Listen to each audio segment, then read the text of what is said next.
এই নে তো, মাকে এই দুটো নাম্বার একটু সেভ করে দে তো। দুটো নাম্বার দুই নামেই সেভ করে দিবি, মা বলছি নে। প্রথমে নাম্বারটা সেভ করবি, নাম হলো মল্টু মিয়া।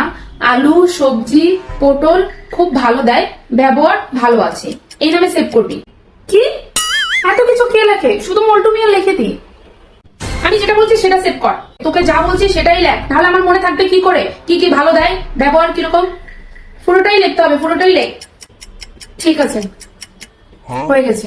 হ্যাঁ, পরেরটা লেখ। মদন সবজিওয়ালা, ব্যবহার মোটেও ভালো না, শুধু কুমড়োটা ভালো দেয়। হয়ে গেছে। আরে দিচ্ছিস কেন? এখনো হয় নাই। পাশের বাড়ি কাকিমার নাম্বারটা একটু বের করতো। ঠিক আছে। এগুলো তুমি কি কি নামে সেভ করেছো? বৃহস্পতিবার আমিষ দেয়, চুরি করে কোন টাকায়, তারপর সজীবের দোকানে ভালো পনির পাওয়া যায় কিন্তু পনিরের দাম বেশি। এগুলো কি কি নামে তুমি সেভ করেছো? তারপর সঞ্জু এখনো হসপিটালে ভর্তি। ও, ওই নাম্বারটা এখনো আছে? হ্যাঁ, কয়েকদিন আগে হসপিটালে ভর্তি ছিল, সে তো মারা গেছে। আচ্ছা, ওই নামের পাশে লিখে দে সে মারা গেছে।